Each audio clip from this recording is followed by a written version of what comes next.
Hi students, welcome to plate patent. So student देखने वाले about the JAC Delhi counselling 2024। JAC Delhi की counselling start हो गई है। देखेंगे इसके बारे में क्या क्या डिटेल्स हैं and about the important dates and the procedure of counselling. So let's start the video. So this is the admission brochure for the joint admission counselling for the BTech admissions in Delhi and the coordinating institute for this year is DTU। सो इस साल number of seats भी बढ़ गई हैं। Last year 7000 से कम seats थी। इस बार जो टोटल सीट होने वाली है for the BTech it is 7333 and 90 seats for the BArch programme. बात करते हैं इंपॉर्टेंट डेट्स की for the online registration for the BTech and BArch programme.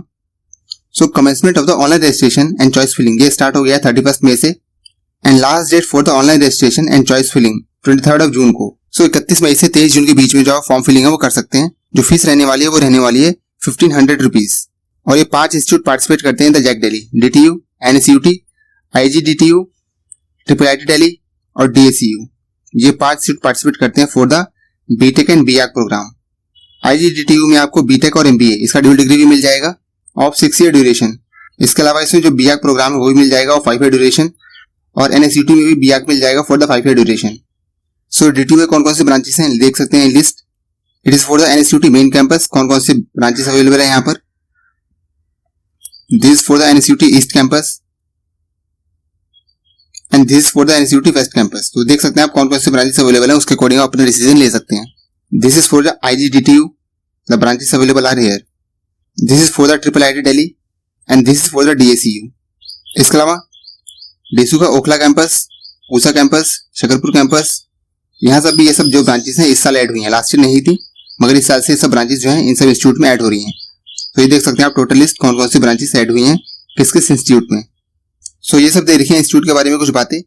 सो अगर आपको पढ़ना है तो प्रोस्पेक्टस को डाउनलोड करके आप पढ़ सकते हैं इसको डिटेल में। हम आते हैं मिनिमम बातों के ऊपर। ये दे रखी है NSUT की सीट्स, किस किस ब्रांच में कितनी कितनी सीट्स होने वाली हैं। So you can take a screenshot of it and read it in detail. This is for the east campus of NSUT and this is for the west campus of NSUT। इसके अलावा जो fees viewer scheme है वो भी मिल जाने वाली है यहाँ पर। सो ये देख सकते हैं list for the fees viewer schemes. Chairman scholarship, women empowerment scholarship in stream education, ऐसे काफी सारे जो स्कॉलरशिप प्रोग्राम है वह मिल जाने वाले हैं। Laptop scheme for student of EWS, Kartik Gupta memorial scholarship. तो काफी सारी जो स्कॉलरशिप है IIT दिल्ली में मिल जाने वाली है। सो ये देख सकते हैं BTech programme for the DSU। तो इस साल से काफी सारे नए कॉलेजेस ऐड कर दिए हैं, इससे सीट भी बढ़ गई हैं। ये देख सकते हैं लिस्ट कौन कौन से प्रोग्राम है किस किस कॉलेज में और कितनी कितनी सीट्स वहां पर हैं। नेक्स्ट आते हैं एलिजिबिलिटी कंडीशंस के ऊपर। सो एलिजिबिलिटी कंडीशन यहाँ पर एक ही है, आपने JEE मेंस क्लियर किया हो और यहाँ पर जो एडमिशन होने वाले हैं it is on the base of the JEE mains paper 1। इसके अलावा जो BArch प्रोग्राम है BArch प्रोग्राम में JEE मेंस पेपर 2 के बेस पे एडमिशन होंगे और यहाँ पर जितनी भी सीट्स हैं उसकी 85% seats they are reserve for the Delhi candidates जिन्होंने अपना +2 दिल्ली से पास किया है। 85% सीट्स उनके लिए हैं। इसके अलावा 15% seats they are for the all India candidates. Criteria for marks का रहने वाला है तो आपके एटलीस्ट 60% मार्क्स होने चाहिए in physics, chemistry, mathematics as aggregate. Means अगर मान लो फिजिक्स में थोड़ी कम रह गए, केमिस्ट्री में ज्यादा हो गए तो वो उसको कंपनसेट कर देगा। टोटल मिला के आपके 60% मार्क्स होने चाहिए। And BTech for the IIT Delhi इसके लिए आपके एटलीस्ट 70% मार्क्स होने चाहिए aggregate in the 5 subject including the physics, chemistry, mathematics to 70% और मोर। बात करें रिजर्व कैटेगरी की तो DTU, IGDTU, NSUT और DSU इनके लिए OBC के लिए 55% मार्क्स चाहिए। इसके अलावा SC के लिए 50%, डिफेंस के लिए 55% और PWD के लिए 50%। इसके अलावा IIT दिल्ली की बात करें तो OBC के लिए 65%, SC के लिए 60%, डिफेंस के लिए 65% और PWD के लिए 65%। तो ये रहने वाला है क्लास 12 का criteria for the marks. Age criteria की बात करें तो कोई मिनिमम और मैक्सिमम एज लिमिट नहीं है फॉर द एडमिशन। इसके अलावा सिंगल गर्ल चाइल्ड कोटा भी मिल जाएगा यहाँ पर आपको DTU में एंड IGDTU में। सो अगर सिंगल गर्ल चाइल्ड है तो आप इसका भी फायदा ले सकते हैं। सो बात करते हैं सर्टिफिकेट रिक्वायर्ड की। तो अगर आप किसी रिजर्व कैटेगरी से ले रहे हैं एडमिशन तो उस केस में जो सर्टिफिकेट्स हैं वो रिक्वायर्ड होंगे। SC/ST का सर्टिफिकेट तो एक बार बन जाता है तो चलता ही रहता है। बात है OBC के सर्टिफिकेट की। तो बात करते हैं अगर OBC NCL की। So OBC NCL candidate are required to produce the caste certificate issued after the March 31, 2024। 31 मार्च के बाद का बना हुआ होना चाहिए। It must be accompanied with an additional certificate regarding the presence of non-creamier status of the candidate issued by the same name of the competent authority। Means आपको NCL का सर्टिफिकेट भी चाहिए होगा। इसके अलावा जो OBC का सर्टिफिकेट है वो भी चाहिए होगा। और नेक्स्ट इंपॉर्टेंट बात क्या आती है, student claiming the OBC reservation under the Delhi region will be admitted under this category on the submission of the certificate competent authority of the government of NCT of Delhi. Certificate issued by the government of India or any other state government will not be accepted under any circumstances। Means अगर आप OBC category से belong करते हैं तो जो दिल्ली वाले OBC category के बच्चे हैं सिर्फ वही यहाँ पर OBC कैटेगरी का फायदा उठा सकते हैं। जो आउटसाइड दिल्ली के ओबीसी कैंडिडेट्स हैं they are treated as general. इसके अलावा अगर किसी के पास सेंट्रल वाला ओबीसी का सर्टिफिकेट है तो वो भी यहाँ पर नहीं लगने वाला है, जो दिल्ली का सर्टिफिकेट है वही लगेगा। This certificate issued on the base of the caste certificate of his parents from another state will be accepted for claiming seat under OBC category. Means अगर आपके पेरेंट्स का ओबीसी सर्टिफिकेट बना हुआ है किसी दूसरे स्टेट का, तो आप उसके बेस पे दिल्ली में अप्लाई कर सकते हैं for the OBC certificate if your caste belong to the OBC certificate list of Delhi. Same case EWS का भी रहेगा। So if you want to take admission under the category of single girl child quota, तो उसके लिए भी जो SDM office है वहां से एक सर्टिफिकेट बनेगा, आपको उसको अपलोड करना पड़ेगा अगर आप इस कैटेगरी के अंदर एडमिशन लेना चाह रहे हैं तो। सो ये है डीटीयू का seat breakup. So you can take a screenshot और इसको आप देख सकते हैं, या तो जो प्रोस्पेक्टस है वो डायरेक्ट दिल्ली की साइट पे मिल जाएगा आपको, वहां से डाउनलोड करके, और आप कैटेगरी वाइज सीट ब्रेकअप देख सकते हैं कितनी कितनी सीटें रहने वाली हैं। सो अगर टोटल देखें तो 2515 इतनी सीट्स होने वाली हैं for the DTU and this is the list of programmes offered. अगर बात करें एनएसयूटी की, तो ये है एनएसयूटी की लिस्ट, ये है उसके प्रोग्राम्स और साइड में दे रखी है उसकी सीट्स। टोटल सीट्स की बात कर लें तो टोटल सीट्स में आ जाएंगी 2197 seats and for the BArch programme Delhi region के लिए 34 सीट्स और आउटसाइड दिल्ली के लिए 6 seats and this is the list of programme that is offered by the NSUT. Main campus, east campus and west campus. This is IGDTU seat matrix.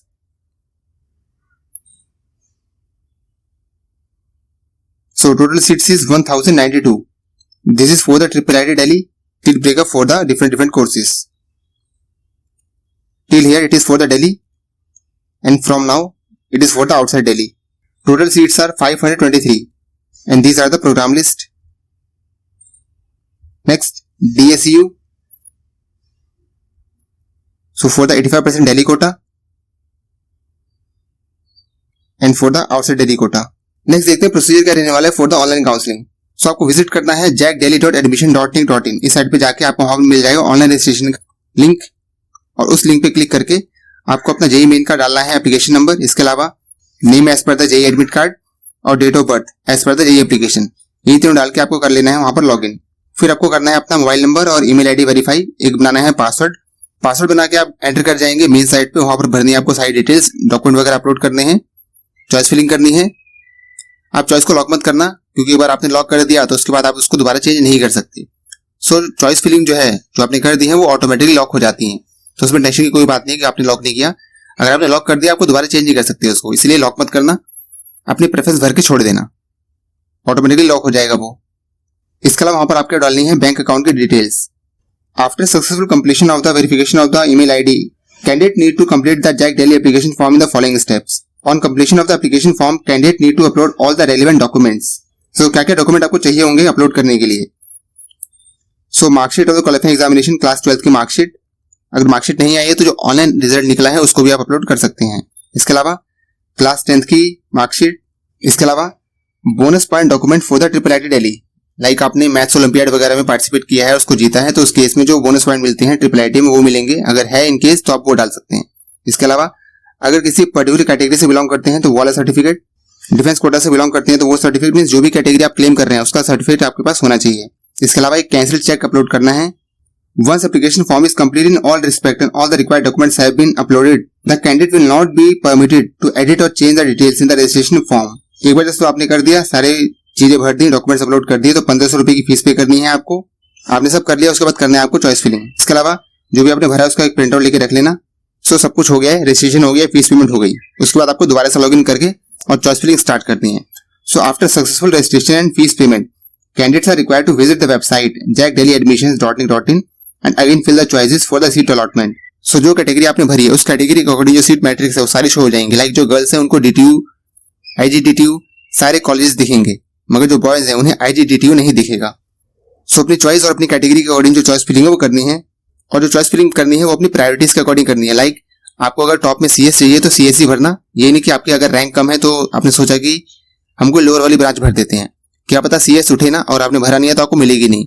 तो जब भी priority भरनी है सो सबसे टॉप की ब्रांच पहले, उसके बाद उसके नीचे, उसके नीचे, उसके नीचे, हमेशा यही ऑर्डर फॉलो करना है। So fill the maximum number of choices available so as to benefit from the upgradation of the seats during the subsequent rounds of counselling. इसके अलावा preference choices will be locked automatically once the registration period is over. So अगर मैंने lock कर दिया है तो आप तो चेंज ही नहीं कर सकते, सो इससे बढ़िया है कि लॉक ही मत करना, अपने आप ही लॉक हो जाएगा ऑटोमेटिकली जब जो रजिस्ट्रेशन पीरियड है वो ओवर हो जाएगा। सो आपने जैक दिल्ली की साइट पे कर लिया है रजिस्टर, फीस पेमेंट कर दी और चॉइस फिलिंग कर ली, बस उसके बाद बैठ जाना है आपको, इंतजार करना है सीट अलॉटमेंट का। सो अगर आपकी रैंक उसके अकॉर्डिंग है तो आपको हो जाएगी कोई सीट अलॉट। तो सीट अलॉट होने के बाद क्या प्रोसीजर रहेगा, चलिए उसको देखते हैं। सो उसके बाद पे करनी है आपको सीट एक्सेप्टेंस फीस। एक candidate who is allotted a seat in any round has to pay seat acceptance fees of ₹95,000 online through the payment gateway of JAC Delhi. Means अगर आपको कोई सीट अलॉट हो गई है तो आपको पे करनी पड़ेगी seat acceptance fees for the ₹95,000 online पे करनी है ये। अगर आपने ये सीट एक्सेप्टेंस फीस पे नहीं करी तो आप उस साल के लिए पूरी काउंसलिंग से ही बाहर हो जाएंगे। अगर आपको कोई भी सीट मिल गई है तो सीट एक्सेप्टेंस फीस जरूर पे करनी है, कॉलेज में रिपोर्ट कर लो फिजिकली, डॉक्यूमेंट सबमिट करा दो और अपग्रेडेशन का ऑप्शन ऑन रखना। जब आपने सीट एक्सेप्टेंस फीस पे कर दिया तो उसके बाद आ जाएगा आपके पास एक प्रिंट आउट, उस प्रिंट आउट को निकाल के रख लेना है। उसके बाद आपको रिपोर्ट करना है फिजिकली इन द कॉलेज, जो कॉलेज अलर्ट हुआ है वहां पर। सो रिपोर्ट करना है वहां पर, जो आपके डॉक्यूमेंट्स है सारे वेरीफाई किए जाएंगे and if all the documents are found in order and the fees payment is successful the admission will be confirmed by the admission committee. Next, अगर आप एडमिशन के लिए जाते हैं और आपके डॉक्यूमेंट जो है पूरे नहीं है तो उसमें जब राउंड एंड होने वाला है, लाइक फर्स्ट राउंड एंड होने वाला है, उससे पहले पहले अगर आपने डॉक्यूमेंट दे दिया तब तो आपको उस राउंड में सीट मिल जाने वाली है, पहली बात। दूसरी बात, लाइक सपोज करो आप ओबीसी कैटेगरी से बिलोंग करते हैं और आपका जो ओबीसी सर्टिफिकेट है वो दिल्ली वाला नहीं है या कोई भी उसमें दिक्कत आ गई तो उस केस में आपको उस राउंड में सीट नहीं मिलेगी, आपको जाना पड़ेगा नेक्स्ट राउंड में and you will be treated as general. Candidate must bring the original and self-attested copies of the following documents at the time of reporting to the allotted institute। तो क्या क्या लेके जाना है आपको? सो ये रही लिस्ट, डॉक्यूमेंट्स ही देख सकते हैं। सो इसके एटलीस्ट आपको 2 सेट्स लेके जाने हैं, सेल्फ अटेस्टेड कॉपी सब पे साइन किए हुए होने चाहिए। इसके अलावा जो ओरिजिनल्स हैं वो तो लेके ही जाने हैं। सो ये सारी देख सकते हैं लिस्ट, क्या क्या डॉक्यूमेंट लेके जाने हैं इसका स्क्रीनशॉट ले लो। नेक्स्ट आते हैं फिर 2 ऑप्शन सीट एक्सेप्ट करने के बाद, फ्रीजिंग का और ब्रांच अपग्रेडेशन का। If a candidate decide to continue in the branch allotted and does not want himself or herself to be considered for upgradation, then he or she may submit the online freezing request through the JAC Delhi portal. Means आपको seat मिल गई और आपकी जो मनपसंद branch है वो मिल गई आपको। सो आपको कुछ नहीं करना है, सीट को फ्रीज कर देना है, काम खत्म। जब कॉलेज खुलेंगे तो कॉलेज में जाओ, बस हो गया फिक्स। मगर अगर आपको कोई ऐसी ब्रांच मिल गई है जो आपको नहीं चाहिए थी मगर एडमिशन तो लेना ही है, सो एडमिशन आपने ले लिया तो उस केस में जो अपग्रेडेशन का ऑप्शन है, अपग्रेडेशन का ऑप्शन आप ऑन रखना। If the currently allotted seat is not the first choice of the candidate, such candidates may be allowed a seat from the more preferred choices of the candidate during the allotment process of the subsequent rounds. A candidate who has been already allotted seat and get upgraded in the next round of the counseling should take printout of the new provisional seat allotment letter, and a candidate who has already been admitted and get upgraded in the next round of the counseling is not required to report to the upgraded institute. Means आपने upgradation on कर रखा था और आपको कोई दूसरे college में एक बढ़िया ब्रांच मिल गई है और डॉक्यूमेंट तो आपने जमा कर दिए हैं जब आपने एडमिशन लिया था फर्स्ट राउंड में। सो आपको वहां इंस्टीट्यूट में जाने की कोई जरूरत नहीं है, आप जो अलॉटमेंट लेटर है उसका प्रिंट आउट ले लेना, जो डॉक्यूमेंट्स हैं ऑटोमेटिकली चले जाएंगे। सो फर्स्ट राउंड में सारे काम हो जाने वाले। आपने एप्लीकेशन फॉर्म भरा, फीस पे कर दी, अपनी चॉइसेस फिल कर दी, सीट अलॉट हो गई, सीट अलॉट होकर आपने कॉलेज में ले लिया एडमिशन। हमारे 2 तरीके के केस हो सकते हैं, या तो आपको सीट सही मिल गई, आपने अपग्रेडेशन नहीं चुना, आपने लॉक कर दिया, खत्म। दूसरा हो सकता है ऐसे कैंडिडेट जिनको अपग्रेड करना है और थर्ड कैंडिडेट वो हो सकते हैं जिनको सीट ही नहीं मिली हो, तो सारे लोग जाएंगे सेकंड राउंड में।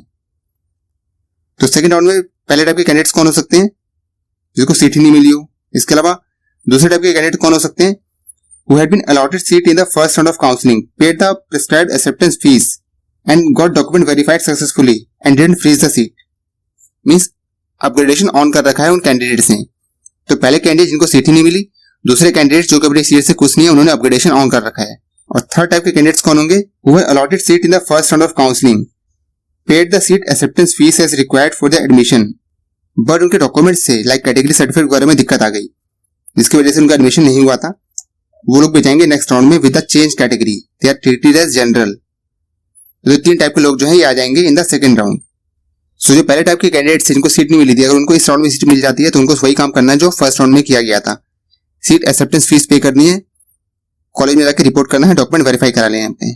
सेकंड, जिन लोगों ने अपग्रेड के लिए ऑप्ट किया हुआ था, अगर उनको कोई सीट अलॉट हो जाती है हायर प्रेफरेंस की, their previously allotted seat will remain unchanged, they can if they wish freeze the allotted seat और wait for the upgradation in the subsequent round. So second round में अगर आपको seat upgrade हो गई है और second round में भी अपग्रेड होने के बाद आप सीट से खुश नहीं है तो आप नेक्स्ट राउंड के लिए जा सकते हैं अपग्रेडेशन के लिए। मगर आपको अगर सेकंड राउंड में जो सीट मिली आप उससे खुश हैं तो आप उसको फ्रीज भी कर सकते हैं। तीसरे टाइप के कैंडिडेट जिनके डॉक्यूमेंट में दिक्कत आ गई थी, अगर उनको सीट मिल जाती है तो उनको भी वही काम करना है, कॉलेज में जाना है, डॉक्यूमेंट्स वेरीफाई कराने हैं, बस काम खत्म। क्योंकि उन्होंने सीट एक्सेप्टेंस फीस तो पहले ही पे कर दी थी, मगर बाद में डॉक्यूमेंट में दिक्कत आ गई थी, तो उनको सीट एक्सेप्टेंस फीस दोबारा पे नहीं करनी है। In case the candidate who admitted और upgraded in the round decide to continue to the seat and does not want to be considered for upgradation in the subsequent rounds, then he or she may submit an online freezing request to the JAC portal. Means अगर आपको seat मिल गई और आप खुश अपनी seat से, तो आपको फ्रीज कर देना है सीट। इस तरह से जो सेकंड राउंड का प्रोसेस है वो होता है खत्म। नेक्स्ट आते हैं थर्ड राउंड के प्रोसेस पे। तो थर्ड राउंड में कौन कौन जाएंगे? जिनको सीट नहीं मिली है। इसके अलावा the candidates were allotted seat in some of the rounds but the seat was cancelled due to the deficiency. कोई सर्टिफिकेट नहीं था, उसकी वजह से सीट कैंसिल हो गई थी, वो लोग जाएंगे इसमें। इसके अलावा the admitted candidates of round 1 and round 2 who have paid the seat acceptance fees also got their document verified and didn't freeze the seat, so वो लोग थर्ड राउंड में भी जा सकते हैं for the upgradation। तो जिसको सीट नहीं मिली वो लोग तो जाएंगे। इसके अलावा जिन लोगों ने अपग्रेडेशन ऑप्ट कर रखा है वो लोग भी जाएंगे थर्ड राउंड में। इसके अलावा जिनकी कोई डॉक्यूमेंट वेरिफिकेशन में दिक्कत आ गई थी, सो थर्ड राउंड में अगर सीट मिल जाती है तो सेम प्रोसीजर फॉलो करना है जैसे हम करते आ रहे हैं, कॉलेज में जाकर रिपोर्ट कर लेना है। उसके बाद आते हैं फोर्थ राउंड। तो फोर्थ राउंड में कौन कौन से कैंडिडेट्स होंगे जिसको सीट अलॉट नहीं हुई है। इसके अलावा जिसको फर्स्ट सेकंड थर्ड राउंड में सीट अलॉट हो गई है, सीट एक्सेप्टेंस फीस पे कर दी है, डॉक्यूमेंट्स वेरीफाई हो गए हैं और सीट फ्रीज नहीं की है, तो वो लोग जाएंगे फोर्थ राउंड में। थर्ड टाइप के कैंडिडेट वही जिनकी कोई डॉक्यूमेंट डेफिशिएंसी आ गई थी, वो लोग ये लोग दोबारा से जाएंगे फोर्थ राउंड में। सेम प्रोसीजर चलेगा फोर्थ राउंड का भी। उसके बाद फिफ्थ राउंड सेम प्रोसीजर चलेगा फिफ्थ राउंड का भी। सो 5 राउंड के बाद स्टार्ट होगा स्पॉट राउंड। इसमें एलिजिबल कौन होंगे? जिनको सीट नहीं मिली है, रिपोर्ट नहीं किया उन्होंने, इसके अलावा उनका एडमिशन किसी वजह से, कोई डॉक्यूमेंट वगैरह की वजह से कैंसिल हो गया, वो लोग जाएंगे स्पॉट में। Candidate who are already holding a seat are not eligible for the participate in the spot round. जिनके पास ऑलरेडी सीट जिनको अलॉट हो गई वो लोग स्पॉट में नहीं जा सकते। सो कुछ इस तरह से रहने वाला है काउंसलिंग का प्रोसीजर। नेक्स्ट देखते हैं फीस के बारे में। सो सीट एक्सेप्टेंस फीस 95,000 तो पे कर ही दी थी। इसके अलावा जब आप कॉलेज में रिपोर्ट करेंगे तो उस समय आपको जो पूरी फीस है वो पे करनी पड़ेगी। DTU की फीस है 2,36,700 रुपीज। 95,000 पे कर दी थी, बैलेंस आपको पे करना है। इसके अलावा NSUT के लिए बीटेक के लिए 2,40,000 रुपीज इतना पे कर दिया था, इतना बचा हुआ पे करना है। इसके अलावा IGDTU 95,000 पे कर दिया था आपने, बचा हुआ 14,500 पे करना है। तो 1,37,500 रुपीज फीस है यहाँ पर फॉर द बीटेक प्रोग्राम। बात करें IIIT दिल्ली की, सो 4,50,000 फीस है, इतना पे कर दिया था आपने, बाकी बचा हुआ पे करना है आपको। और पर सेमेस्टर यहाँ पर फीस जो है वो 2,25,000 रुपीज है।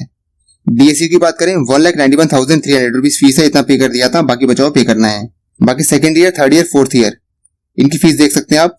DTU this is for the second year, third year, fourth year for the NSIT।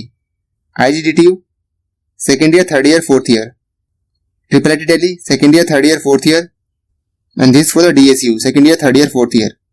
So 10 lakh rupees लग जाने वाले हैं for the BTech program except IIIT Delhi and IGDTU। IIIT Delhi में तो 20 लाख से ऊपर लगने वाले हैं फॉर द एंटायर कोर्स, और IGDTU की बात करें तो 7 लाख के अराउंड जो आपका पूरा कोर्स है वो हो जाने वाला है।